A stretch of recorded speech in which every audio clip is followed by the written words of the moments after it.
How is everyone doing today? Welcome back to the Bentley Homestead. This is Kat Bentley, and I have come across some really wonderful podcasts lately of a lady named Thinning of the Veil is her podcast. She can be found on YouTube and a couple other places. I will put the link in the description below.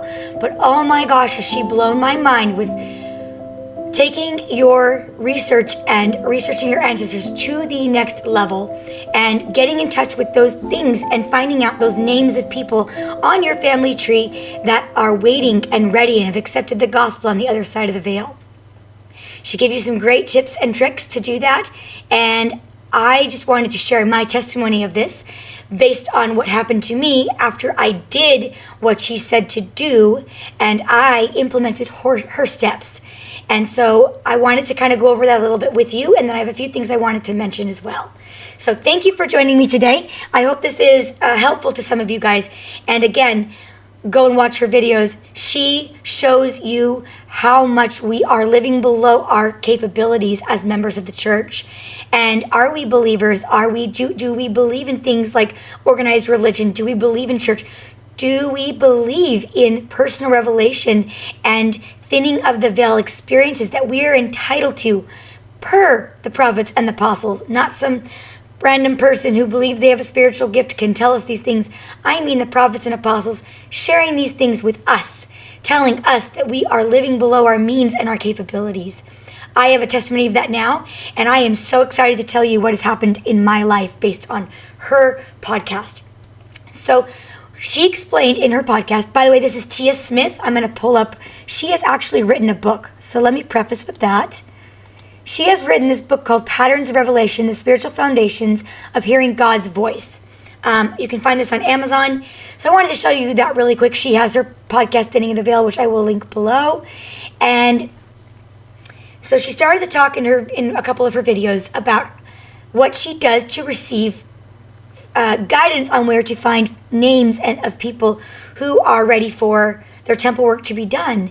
And she said something interesting. She said she has dreams, and she is given names in those dreams, which that piqued my curiosity. I said to myself, well, I have dreams. I don't get names. Matter of fact, I've had experiences with people showing up in my bedroom, which you can go look at my previous videos of these experiences, but I've never been given somebody's name. I've been led to certain sides of the tree, but I've never been given a name. And so when I heard this, I was like, I want that. I want that. And so she explains how you do that. It's very simple. Stay with me because it's very simple what she does. She exercises her faith, number one. Number two, all she does is takes a piece of paper, any piece of paper, and a pencil and puts it beside her bedside when she goes to bed that night. And then she says a prayer before bed, and she asks the Lord to reveal to her in her dreams names of people who have accepted the gospel on the other side of the veil and are now waiting for their temple work to be done and to be led to these people so that she can find them. The next thing she does is she then has a dream with a name, and she will wake up after that said dream in the middle of the night, in the early morning, whenever it happens for her. And she does not wait till morning to write the dream. She writes it down in the dark right there, and then she goes back to sleep. And I can testify of that to you too. Whenever I've had dreams and I don't write them down right when I wake up from them, and I go, oh, I'll just wait till morning. You lose half of the details. You cannot remember all the details later on. You can remember some of the details, but I know there is wisdom in writing it down right then. You can even take your phones. You can take your phones and you can literally just real quick pull it up and write a note. Google Notes, whatever your app does, you can write quick notes, text yourself, I don't know. Write down those experiences very quickly and then go back to sleep. And then it's out of your hands and you've done what the Lord has asked you to do. And then go and do that work the next day. So she shared that. She shared some experience of others who she has taught an institute class. And she has had many of her students who are young kids in college, right? Institute class is for college students. They're young. They're not old people like you and me, some of you and me. They are young and they are having instant experiences. And she goes on in her videos, go watch them, and talks about how there is an urgency to do this work right now, and people are ready and waiting. And so that's why we are getting instant revelation for these people that are waiting for their work to be done. So let me go ahead and pull up what happened to me. I'm going to go ahead and pull up my family tree. Here it is. I'm on familysearch.org. This is my family tree. And as you can see, it's pretty full. And if you go into all the details, all the children are there of every one of these set of parents. There's thousands and thousands of names on this tree. And it gets difficult when you get to, let's say, a point like this. Even if you're a beginner and your tree just has you and maybe 4 generations back, like you, your parents and your grandparents, let's say, you can be led to find other names, and it's really easy. But let's say you're in this situation like me. It actually gets a little difficult now that I've spent all these years doing my tree. It gets more and more difficult to find names because I have no idea what I've done 10 years ago, let alone yesterday, in my tree to go back and find. Oh, let's go look more at this family's. Let's say we go to this person right here, and I just pick a name, Henrietta Strolstein, and I want to click on her descendants because her descendants are all going to be not just Carl Ludwig, as you see here. It's going to be all her other children, their spouses, etc. down the line. It's not just going to be this one branch that's on my tree. So you're going to find 100 names right there. You can comb through them, right? I digress. So what I did is I went in my room, I put down the piece of paper, and I put down a pen next to my bed for that evening, totally anticipating that evening having this experience and exercising my faith and hoping that I have this cool experience that now I want, according to T.S. Smith and what she's had happen to her and what has happened to classmates that she has had in her institute class. And then I got thinking, this is the middle of the day, well, I don't want to wait. Why wait until tonight? Why don't I just implement this now? So I said a prayer. I went over to my computer, said a prayer, sat down in front of it, and said, please direct me to a name of people that are ready. Please direct me to a name so I can find their work and find out who needs their work. And I got a name. I got the name Elsie Linder. I know this person. This is my grandmother, Bonita Ross's maiden name, Bonita Linder. Bonita Van Gordon.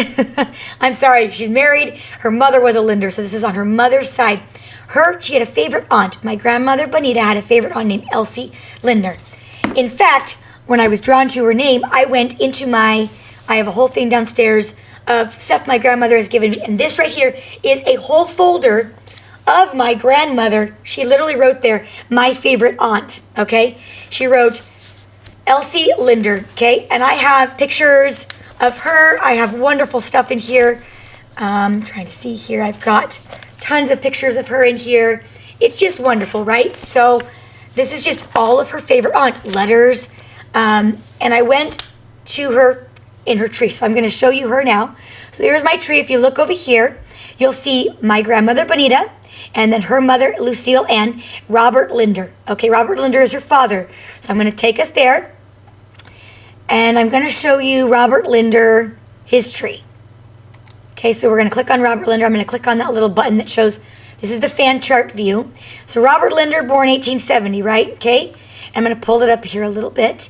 And let me show you really quick. You can come over here to these options tab where I'm at here, and you can click on ordinances, okay? This is important because this will show you what ordinances need to be done. I'm going to tell you what all these things mean, okay? So let's look here. You've got green here. Green means there's work that needs to be done. Okay, blue means that's work that's currently being done. And orange means they need some more information.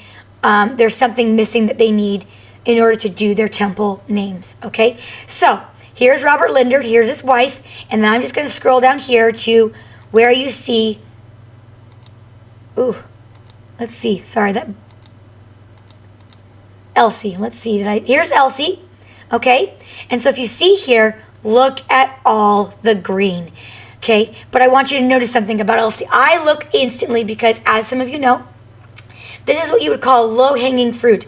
These people are right at the cutoff of 110 years. So if they are not 110 years old, yet you have to get permission to do their work. So I would have to go to her next of kin, who is some mother or I don't even know who it would be at this point. I'm not even going to go there. But if you look at her birth date, Elsie, I'll pull up her real quick. She was born in 1919. I cannot do her work until 1929. Okay? Excuse me, 2029. Sorry, 110 years later. So she's someone I'm going to hold off on. And I said another prayer. Okay, Lord, you've drawn me to Elsie. Let me just take a look around. So let's go back to her father and let's see all the names. Okay, we've got 1925, we've got 1990, 1922, we've got her in 1919, we've got 1918. I still can't do any of that work. So we're going to scroll over because they had lots of kids. So I'm going to pull over the other kids. Now you'll notice here, there's lots of work that needs to be done. This is what happened when I looked at it. And the Spirit just overwhelmed me. Do their work, do their work. And so what I did is I clicked on each of these individuals that work can be done for. Now these still show green because there is still work that needs to be done. I will show you an example of this. For example, Clarence Linder, if you click on him, you pull him up,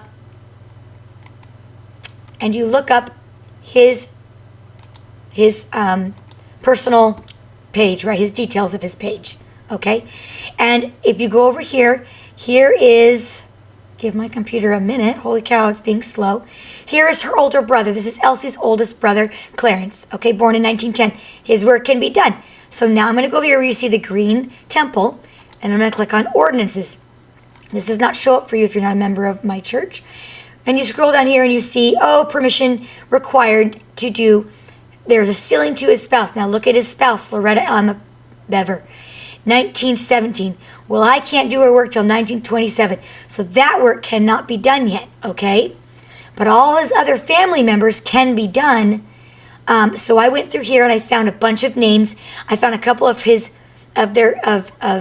Elsie's sisters, spouses. They needed their temple work done because now they are older than their wives and their work needed to be done. So I saved their work and I did their work. So I got an instant experience of doing temple names and saving and reserving work that needed to be done. And so I had that experience. I was so excited. I was so pumped up. So then I went to bed that night. So I went to bed that night and I had a wonderful experience. Let me go ahead and just clear these tabs a little bit. I have to clear tabs, so bear with me.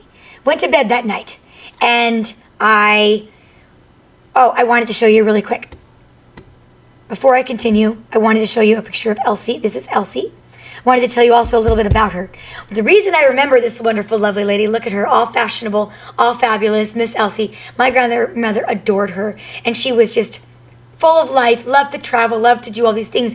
She actually was diagnosed with schizophrenia and ended up living in an insane asylum in her later years. And she saw people that weren't there. And so I remembered that. I remembered this connection my grandmother had to this wonderful aunt. They were dear and close, and they wrote the whole time she was in the insane asylum and all of her life. So this is her.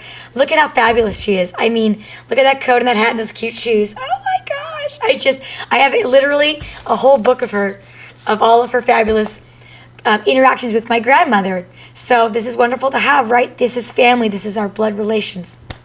It gets better. Wait till I tell you what happens next, okay? So then I go to bed that night and I have a dream. It's in the morning, about 4 a.m. I have the dream because that's about right after then is when I woke up from the dream. And I have this dream. I'm back in my childhood home, back in Upper Michigan, Watersmeet, Michigan, Upper Peninsula. And I'm sitting outside with all my kids. I am who I am now. I'm not younger. I'm not older. I'm just who I am now. We're hanging out outside. It's a lovely day. And then out of nowhere, my brother-in-law, Nate Shaw's ancestor, shows up at my house. And he shows up. I'm just going to say who it was. At the time, I believed it was his brother, and I wasn't sure which one. He had two brothers. One is passed on, and one is still living. And yeah, there's more to that. So I wasn't sure if it was a brother or another relation, but I knew it was Nate Shaw's family. So that is my brother-in-law. We are not related by blood. We are related by we both married into the same family. There are no connections as far as I'm concerned. That family has their own temple work to do. And so I was surprised. So he shows up at my house, and I have this crazy dream about, hey man, let's go on a bike ride. You want to go on a bike ride? Like I'm being funny, like I'm legitimately like, there's a friend, let's go play. So I leave all my kids, and him and I go on a bike ride up the street because there's these abandoned homes, and I want to see if we find anything or see anybody. Hoping to see a ghost. Like I'm literally saying, maybe we'll find some ghosts in there. Ooh, because they're abandoned homes, right? We walk into the home, and there is a lady in this home, and she's older. She's got the old lady kind of haircut where it's all kind of curled, almost like a white hair speckled mixed with like strawberry blonde. Older lady, taller than me, a lot taller than me. She, and that's not hard to do, I'm 5'1". But she just came out of nowhere and made her presence known. And it was very clear. She just said her name, Barbara Langford. And I was like, okay. Literally, that was the end of the dream. I woke up. I was like, okay. I literally just got a name. I'm going to write it down. I wrote down the name, and I wrote down Nate's brother or family member. And I went back to sleep because it was 4 a.m. and I was tired. And so I get up the next morning, I send my kids off to school, and this is literally just this last week, this just happened, and I send my kids off to school, and then I go and proceed to pull up his tree. So I'm not going to pull him up because that's someone who's living, and that's information that's not privy to anybody else, but I went up his father's line. Let's say that his father has passed on. I went up his father's line, and I was directed to some other people that were not Langfords. And I saved their names because the Spirit came over me and said, do these people's names and save their names. And there were like 2 or 3 of them. Saved their work. They were way off the beaten path. I could not even tell you how the Spirit directed me to them. But I found them. I saved their names and reserved their names for the temple. And then I kept feeling, well, you still haven't found Barbara Langford. So I went back, pulled him back. I'm going to pull this up for you really quick. And I'm going to show you this tree here. Now, you'll see here that I've got a Lane Walton Jepson. Now, this is on Nate's mother's side of his tree now. So I was directed from his father's tree now to continue to go to his mother's side of the tree. So I've got the next person that is passed on. I didn't want to bring up anybody living. So I took this time, I did again the fan chart view, and I literally went through, because what you can do is you see these later generations. That's all these people, right? And it's just more and more and more people. So I started to comb through and try to find the name Langford, okay? So if you bear with me and you go through, let me see if I can find it again. Langford. Where is it? It's over here somewhere, I think. Hadley Johnson. Langford. Okay, why can't I find it? Here it is. Okay. So you've got here the next of kin, and then you go up here, and there was a Phoebe Langford, okay? So then what I did is I made that person the home person, as you would do. You would click on that person here. That now makes that person the main person, and then you see their family tree. Okay, I don't have this in ordinances view. I'm not going to. It's irrelevant at this point. But what I did do is I combed through all of these Langfords. I went back through Phoebe Langford to her father. I went through all of his children to see if any of his children or their children had a Barbara Langford. I went back to Thomas Langford and Thomas Langford Jr. I went back to Thomas Langford Sr. I did all of these people you see here, and I went through until I found, out of all the people I looked through in this tree, there's probably 50 plus people already in this tree. And I found the one and only Barbara Langford. I'm going to pull her up for you. And let's see here. I've got her pulled up right here. I'm just going to be really quick. Oh, I already have this down at the top. So here's Barbara Langford. Now I have changed the view from here. You can see you can change the view from fan chart, which is what I previously showed you, to descendancy. Now I found Barbara Langford. Now I want to comb through her ancestors. So I click on descendancy, which brings you to this view here. Here's Barbara Langford. I found her. Now all of the work had been done on her ancestors, her father's father, all those names were done. So then that led me to her and anybody of a descendant of her. Now, Barbara Langford has been married, right? So you're going to see her married name, and all of her descendants are not Langfords, are they?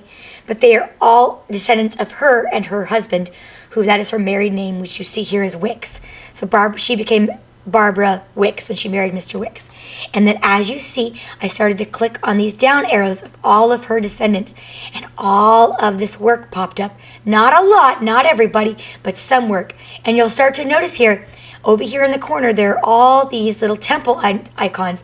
That is where I clicked on ordinances. I clicked on here, and I clicked show me temple ordinances. Okay, I've already done that. I don't need to do it again. I don't want to mess with this. And you'll see here all these blue temples. Okay, that means that the work is currently reserved because they were green, brothers and sisters. I've already reserved them, and I've saved them to my family reservations to do at the temple.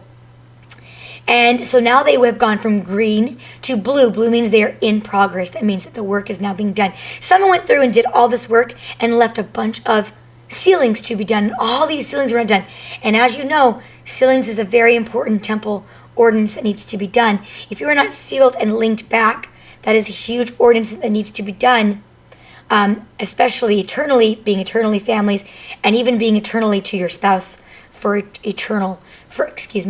time and all eternity being married to your spouse, not just till death do you part. Very, very important saving ordinances, as you know. Okay, so that was my big wow, instant experience with this.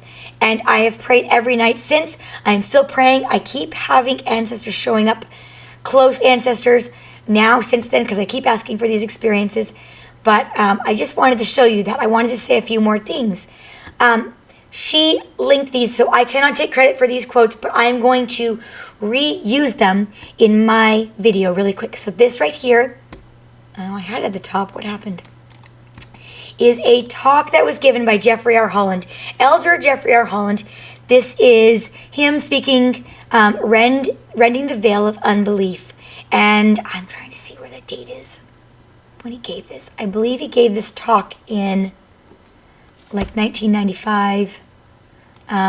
So I'm going to go ahead and go down to the part that I wanted to read to you. Okay, so he says at the very end of this talk, he says here, the Book of Mormon is predicated on the willingness of men to rend the veil of unbelief in order to behold the revelations and the revelation of God. It would seem that the humbling experience of the brother of Jared in his failure to pray, and much like the men and women we know, at least in some ways, so much like ourselves, his belief in himself and his view of himself may have been limited, much like our view of ourselves. But his belief in God was unprecedented. Okay? I lost my place. It was without doubt or limit. I know, O Lord, that thou hast all power and can do whatsoever thou wilt for the benefit of man. Therefore touch these stones, O Lord, with thy finger. That's Ether 3:4. Okay, so he's talking about how he didn't have much faith in himself, but he did have faith in the Lord. This is Ether that he's referring to. And then he goes on and tells us how we can be like this, right? Now here's the big point I want to make before I say this next statement. How many of us look at these experiences in the scriptures and believe that we are entitled to them? How many of us believe that this is only for certain people? And I mean that. Oh, that just happened to Ether because he had an amazing, the brother of Jared, not Ether, who the brother of Jared, Mahanrai Moriankamer, right? Like these experiences were just for them. I'm a nobody. That's not going to happen to me. Or what if we hear a prophet or apostle share these things in talks, experiences they've had? How many of us say to ourselves, oh, that happened to them because they're a prophet or apostle or a bishop or a stake president because of their calling or their status in the church, right? That is where we go wrong, brothers and sisters. We need to rend the veil of unbelief. Here's what he says next. And from that command given to the Lord, for it does seem to be something of a command. The brother of Jared and the reader of the Book of Mormon would never be the same again, okay? So referring back to that experience, ordinary individuals with ordinary challenges, that's you and me, everyday members of the church, could rend the veil of unbelief and enter the realms of eternity. And Christ, who was prepared from the foundation of the world to redeem his people, would be standing at the edge of that veil to usher the believer through. Now, what is he talking about? What are these experiences that we could be having? Again, I don't want to take away all of her experiences. They are these experiences, brothers and sisters. They are going and putting a piece of paper by your bedside and having the faith, exercising the faith, praying to the Lord and exercising our faith in him that he can give us these experiences. Now listen to what Elder Bednar says. What goes on here? Go ahead and listen to this. I think many times as we learn things in church, we look around at all the people that are there. And many of us have this thought, I'm sure that worked for Brother and Sister Ben, but that would never work for me. He was a future apostle. That's different. I wasn't an apostle then. It applies to every single person in exactly the same way. That's why I don't like to tell stories about us, because you think, well, that would never happen for me. It would happen for you your way. and God's way for you, not the way it happened for us. But you need to come to know that it will happen for you. And too many believe in Christ, but they do not believe Him. They don't believe what He said because they only think it applies to everyone else, not me. It applies to you, each of you individually, in Peru, in Bolivia, and in this entire area, wherever you are. The point of that story is not what happened to us. The point of that story is what it can mean for you. Okay. I just want to share that with you guys. I think many times... I am so learning this stuff, so bear with me. I just wanted to bear my testimony of that. This has been this ground-shaking experience that I just asked. I yearned for what she was getting. I was like, oh my gosh, this lady, this wonderful lady Tia, which again, I will put the links below for her videos, for the video that talks about how you can get the piece of paper and write down your experiences. And then I'll also link the video where she talks about this Elder Holland experience and talk I gave you, and where she links this video as well of David A. Bednar. So I cannot take credit for these, but this has shaken my faith to the point of where I'm like, yeah, I know so many people in my life that think, oh, that happened to you because you do genealogy. No. This happens to those that exercise their faith in the Lord. And also those that know to do this. I did not know I could do this. Now I know. Now I know that I don't have to be a special apostle. Now I know I don't have to have, be on the spiritual high platform to be able to have the veil thinned. I can have these. These are experiences for ordinary members of the church.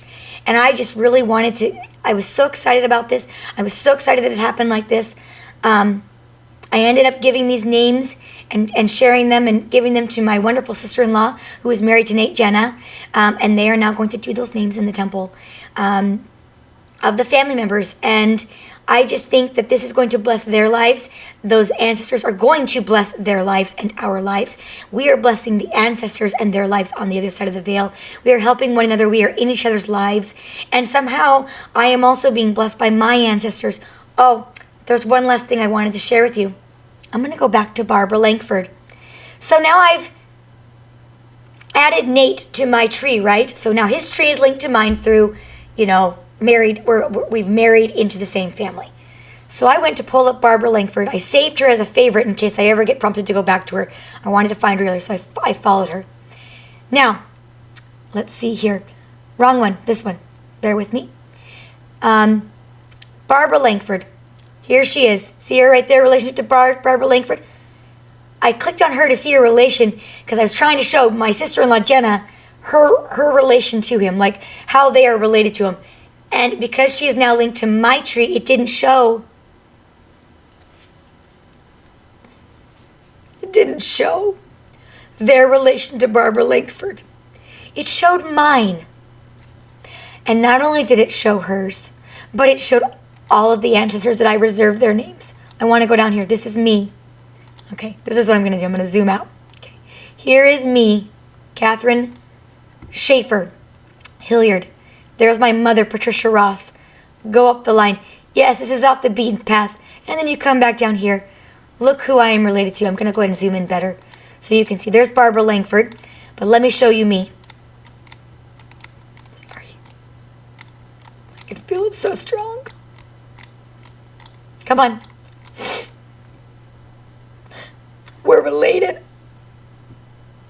Let me just explain something to you. Nate's family and mine are nowhere near each other on the map. Half his family's from Utah, half of it's from like Oregon. Mine is from Wisconsin and North Dakota and just off the beaten path. Brothers and sisters, I didn't know that I had family members meeting me that day. I thought they were somebody else's family, and I was so confused by it because that was my first experience when I first woke up from the dream. Okay, Lord, I asked for my ancestors. Why are you taking me to my brother-in-law's family? We're not related. Little did I know. Brothers and sisters, may we have faith in the Lord and in our Heavenly Father. May we have faith in this gospel and the principles of redeeming the dead. And they don't like to be called dead. That's what we used to say about them. The restoration of the gospel, it's escaping me now. Sorry, the gathering of Israel. There we go. We are gathering Israel not only on this side of the veil, we are gathering Israel on both sides of the veil. I bear my witness to you that these experiences can be yours. I testify to you that you can have these experiences. You do not need to know where to go in your family tree. You don't even need to know family history. You can pull up your tree and you can say a prayer and you can ask for yourself to be given names. You can have the faith and exercise the faith, and you can have these same experiences. They will change your life. They will link you. They will give you stronger connections to your ancestors. You will not only bless them, because in doing so, in blessing these loved ones, who then you find a love for that you don't even know and don't even have much information on, it will link you to them, and then they will then in turn bless your life in ways that you cannot imagine. They will go and serve your family in ways that you cannot even imagine. I often wonder why and what this does to benefit our family. I want to share this experience I have of a friend of mine, and I've had permission to share this, and so I think I've shared it before once, but I feel like I need to share it again. I have a friend who is descendant of pioneers, so a lot of her work has been done, and a lot of it's been done by her mother and father and their aunts and great grandparents. A lot of their work has been done, and I bear witness to you that even if this is your situation, or if you don't know anybody on your tree, either experienced so many done already and you don't know where to start, or you don't know where to start because you don't even know how to do genealogy and you don't know where to start on your tree. Either one, any experience, this can be yours. She wanted to know, okay, Lord, this testimony you have, you keep telling us, Lord, that we need to do this work. I want you to show me how this benefits my family. You've said this will benefit my family. Now show me. And she had a wonderful experience of ancestors coming in and helping her and her husband in times of need. And she got to literally have her mind open up to a vision of a time when her husband was doing residency work, and he was on the floor of the ICU, and it was a horrible day. He'd been on like a 48-hour shift. He had been working with no sleep, and all of his patients kept flatlining on him and having big problems, and he was going from room to room to room, and the phone call and the pagers, and everybody needed him, and he was doing all this work, and he was running on fumes, and he couldn't even ask. Couldn't even take a moment to stop and ask for the Lord to help him. But his wife at home felt the prompting, your husband needs help now. Please get him. He needs a blessing. And she then went forth and found some brothers that actually could get, because where he was in the hospital, you have to have proper clearance to even get to him. Okay? Not anybody can just run in there off the streets. She was able to find two brethren, one of them that was a doctor that could get in there and pass through and get to him in the NICU. She orchestrated it. Whatever they did to get in there into this part of the hospital where the ICU was, and they were able to get to her husband and give him a blessing. And he got up from the blessing and went back to work. And not only during the blessings did all of the machines and the phone calls and the pagers quiet down, but all of them seemed to regulate for the rest of the evening, and he was able to rest and be calm and be strengthened for that night. Now, not only did that happen in the real world, and what happened is she orchestrated that, but in that vision, she was shown what happened in that room on the other side of the veil. At that time, she watched as her husband was given that blessing by those priesthood holders, those priesthood brethren. She watched guardian angels come down and literally go into the rooms and take care of all of the people and help them for a time so that he could have a brief moment and also help with the blessing. And she got to see what they did for her husband in a great time of need. He was ready to break down and just fall apart with his lack of sleep and lack of needing care and still needing to keep working and to keep getting through the rest of the night. What a tender mercy.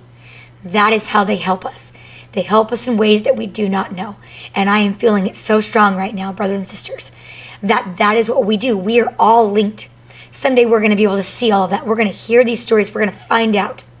I wish now I could pray for those experiences. In fact, I am asking to see and know these experiences as well. How is it helping me? I would like to see too, Lord. There's this little girl in me that I want that too, right? That's all I have to say for now. I just wanted to share that with you. Look at how everything came together.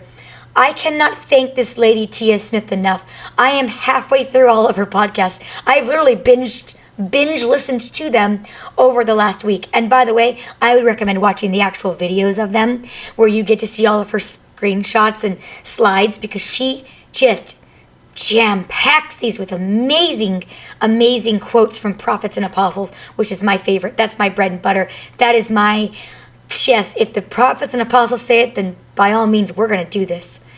So I want to stand as a witness. I also want to bear my testimony of the prophets and apostles. Look at what Elder Holland, President Holland, now President Holland of the Quorum of the 12, look at what Elder Bednar has said and done for us. This can happen to us ordinary members. Another thing Tia mentioned, I kindly briefly mentioned it before. She talks about what is our conversion level, what is our level of faith and understanding. You know, there are some people that don't believe in God. There's some people that believe in God, but they don't believe in organized religion. There's some people that believe in God and believe in organized religion, but it stops there. There's those that believe in God, believe in organized religion. There's those that believe the scriptures, and it stops there. Then there's the people that take it even further and believe that those experiences that are written in the scriptures are for you and me. They are not just for the great ones, the apostles, and people that just, oh, that's for them. They've had those amazing experiences. That's not for me. I've never had that. No, that is a lie. Brothers and sisters, that is a lie. Do not believe it. We are privy to all of those things. We are privy to these experiences. Now go forth and test it out. Find out for yourself. The links are below. Go and listen to these things and see what it does for you. And please like and comment. Please subscribe. Please share your experiences, or if you've had anything similar to this, please share it. Please share them with me. I want to know that these are happening for you as well. Thanks again for stopping by. Take care and have a wonderful holiday. Bye.